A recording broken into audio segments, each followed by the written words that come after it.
नमस्कार, मैं रंजीत सम्राट, आप देख रहे हैं ऑन न्यूज भारत। इस वक्त हम हैं लखीसराय और हमारे साथ हैं पप्पू यादव के कट्टर समर्थक समाज सेवी रंजय सिंह, जो समाज के प्रति सर्वोत्थान में समर्पित होकर लगातार समाज के लिए आवाज बुलंद करते रहे। देश में नीट और नेट की परीक्षा को लेकर काफी नीट परीक्षा में सुप्रीम कोर्ट अभी तक इस पर कोई संज्ञान नहीं लिया है, जबकि छात्र ने अभी भी हुआ है। जबकि नेट की परीक्षा में एक दिन के बाद ही एनटीए ने इसे रद्द कर दिया है। अब सवाल उठता है कि नीट और नेट एक ही एजेंसी के द्वारा परीक्षा ली, उसके बाद इस तरह का रद्द होना और रद्द नहीं होना एक सवाल के खेल। जबकि गुजरात की बात की जाए, हरियाणा की बात की जाए, राजस्थान की बात की जाए या फिर बिहार की बात की जाए, तमाम जगह सॉल्वर कैंप के द्वारा घोर अनियमितता बढ़ती गई। उसके बाद भी सरकार कान पर अपना रूल लेकर बैठा है, हाथ पर हाथ रखकर बैठा है और छात्रों के भविष्य के साथ खिलवाड़ कर रहा है। इसी मुद्दे को लेकर आपको ले चलते हैं, रंजय जी से जानते हैं नेट और नीट में इस तरह का अंतर और सरकार भेदभाव क्यों कर रही है।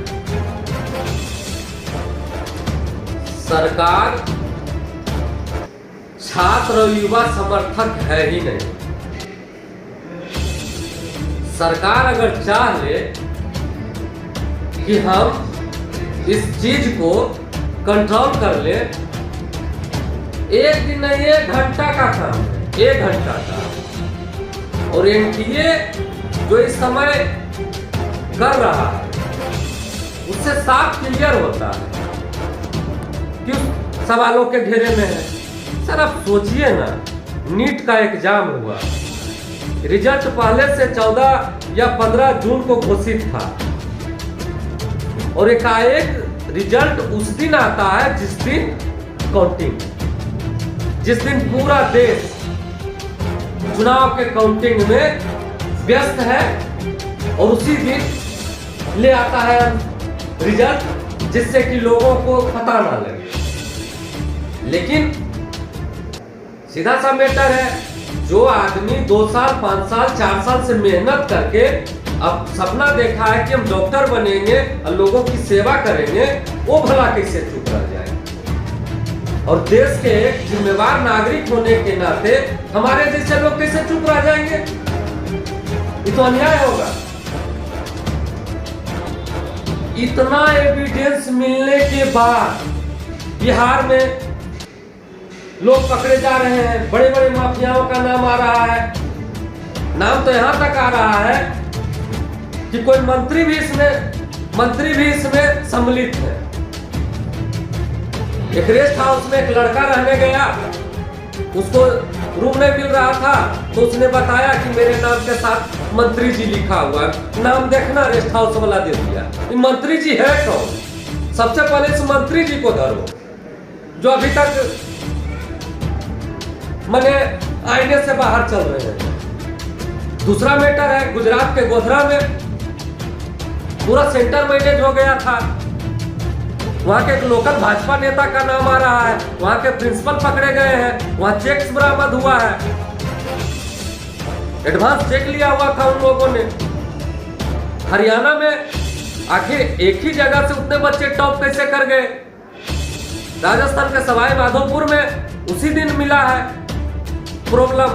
तो इतना चीज मिलने के बाद भी एनटीए कोई स्वीकार करने में क्या जाता है कि नहीं गड़बड़ी हुई है, हम कैंसिल करेंगे? नहीं करेगा। अब दूसरा खेल क्या है कि 24 लाख बच्चों को छोड़कर 1563 बच्चों का ही सिर्फ एग्जाम लेने की तैयारी चल रही है। कहीं ना कहीं लग रहा है कि एनटीए और सरकार मिलजुल कर जानबूझकर छात्रों के भविष्य के साथ खिलवाड़ कर रहे हैं, जैसा कि लग रहा है। आपका क्या? बिल्कुल लग रहा है। आखिर नहीं मिल एनटीए और गवर्नमेंट अगर सरकार नहीं मिला हुआ है तो शिक्षा मंत्री का बयान इस तरह से अटपटा होना, लोग बक्से नहीं जाएंगे। अरे भैया लोग तो पकड़ा रहे हैं, बक्से तो नहीं है जाएंगे। वो हमको भी पता है कि यहाँ न्यायालय है, लेकिन आप परीक्षा कब कैंसिल कर रहे हैं तो बताइए। और 1563 बच्चों का एग्जाम क्यों लिया जा रहा है? सर 1563 बच्चे की बात कर रहे हैं, लेकिन 23 लाख बच्चों का भविष्य खतरे में है। और 23 लाख बच्चों के भविष्य के साथ क्या होगा? केवल 1500 ही छात्र हैं और 23 लाख छात्रों ने भी 1700 रुपये देकर रजिस्ट्रेशन कराया और उसके बाद इस तरह का अन्याय किया। वही तो मैं बोल रहा हूँ, 1563 बच्चे वो बच्चे हैं जिनको एनटीए ने मनमाने ढंग से अपने आप नंबर दे दिया था लेट के कारण कि मैनेजमेंट का दोष है। तो क्या 1563 बच्चों का ही मैनेजमेंट से प्रॉब्लम था?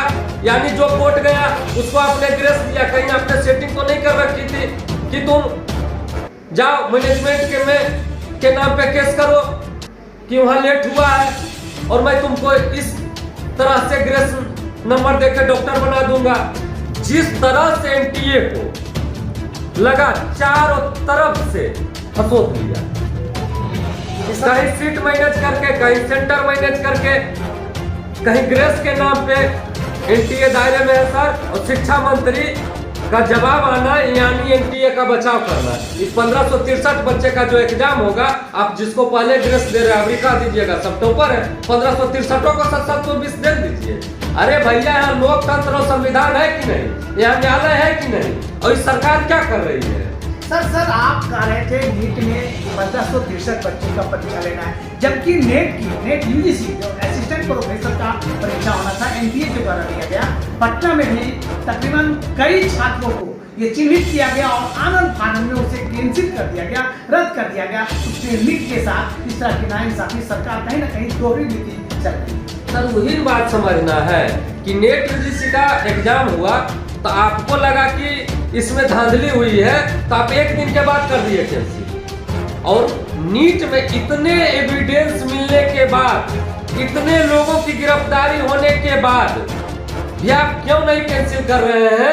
ये बड़ा झोल है सर, ये बड़ा झोल है। इसके लिए सरकार से क्या मांग करते हैं? सरकार से सीधा मांग है, सरकार से सीधा मांग है कि एनटीए में जितने भी लोग हैं सबको एकदम काम से रोक दिया जाए और वहां नए लोगों को पदस्थापित करके और नीट परीक्षा को दोबारा नीट परीक्षा जो है उसको कैंसिल करे और एनटीए में जो वर्तमान कर्मचारी, पदाधिकारी, अधिकारी हैं सबको सस्पेंड किया जाए और नए अधिकारी, पदाधिकारी को पदस्थापित करके इसको नए सिरे से और जितनी भी परीक्षाएं हैं सबको एक सिस्टम पूर्वक लेने का काम करे और जहां भी शंका हो कि यहाँ क्वेश्चन लीकेज हुआ है उस परीक्षा को तुरंत कैंसिल करे और उसकी जांच हो और जो माफिया, सोलवर गैंग जो भी है उसको अरेस्ट करके और कड़ी से कड़ी सजा। सर 1 साल, 2 साल, 6 महीना कुछ होने वाला नहीं है। इसके लिए भी कानून लाइए, इसके लिए कानून लाइए। जिसके खिलाफ सबूत मिले उसकी सारी संपत्ति जब्त करिए, उसका घर पर। अब बुलडोजर चलाने में तो मास्टर है, बुलडोजर क्यों नहीं चलवाते हैं आप बताइए? ये माफिया नहीं है, माफिया का काम नहीं है। यूपी में माफिया का घर में बुलडोजर चलेगा और नीट के परीक्षा में जो स्कैमर है, सोल्वर है, माफिया है, उसके घर पर बुलडोजर कब चलेगा? उसकी सारी संपत्ति जब्त कब होगी? और बिहार के बच्चों का ही सिर्फ भविष्य दांव पर नहीं लगा हुआ है। सबसे बड़ा सवाल है बिहार में 13 करोड़ 80 लाख आबादी, मेडिकल कॉलेज कितना? 11 2 13 गवर्नमेंट कॉलेज। छत्तीसगढ़ की आबादी कितनी? 2.5 करोड़, मेडिकल कॉलेज 11। सर हमारे साथ तो आप अन्याय कर ही रहे हैं, लेकिन हमारे साथ साथ आप पूरे देश के बच्चों के साथ जो अन्याय कर रहे हैं ये माफी लायक नहीं है। प्रधानमंत्री जी, मैं आपसे दरख्वास्त करता हूँ, आग्रह करता हूँ कि आप अपने शिक्षा मंत्री को समझाइए कि काम कैसे होता है। आप कहते हैं हम 20 घंटा 22 घंटा काम करते, तो आपके अकेले करने से क्या होगा? आपके इर्द गिर्द जो लोग बैठे हुए हैं, हंस का खाल ओढ़ के सारे लोग कौआ है। हंस का सिर्फ खाल ओढ़े हुए हैं, सारे लोग कौआ है। उनको धरिए, पकड़िए और देश के बच्चों का भविष्य संभालिए, तब देश बनेगा। और नहीं तो इस तरह से आप मेडिकल क्षेत्र को तो ऐसे भी महंगा करिए दिए। आपका जो सिस्टम है कॉरपोरेट कॉरपोरेट कॉरपोरेट, स्टार्टअप तो लेके डूब ही रहा है। लेकिन कुछ डॉक्टर गरीब के बच्चे बनते हैं जिसको गरीबी तकलीफ समझ में आती है, तो वो सस्ता और अच्छा इलाज करते हैं। इसलिए गरीब को आने दीजिए, सिर्फ अमीर की बात मत करिए। इसके लिए आपका देश जो है ना धन्यवाद करेगा। इस परीक्षा को कैंसिल करिए और फिर से लीजिए और एनटीए की जांच करिए। तो आप सुन रहे थे लखीसराय के समाज सेवी पप्पू यादव के कट्टर समर्थक रंजय सिंह। उन्होंने कहा कि छात्रों के भविष्य के साथ जिस तरह भारत सरकार खिलवाड़ कर रही है वो कहीं से माफी लायक नहीं है।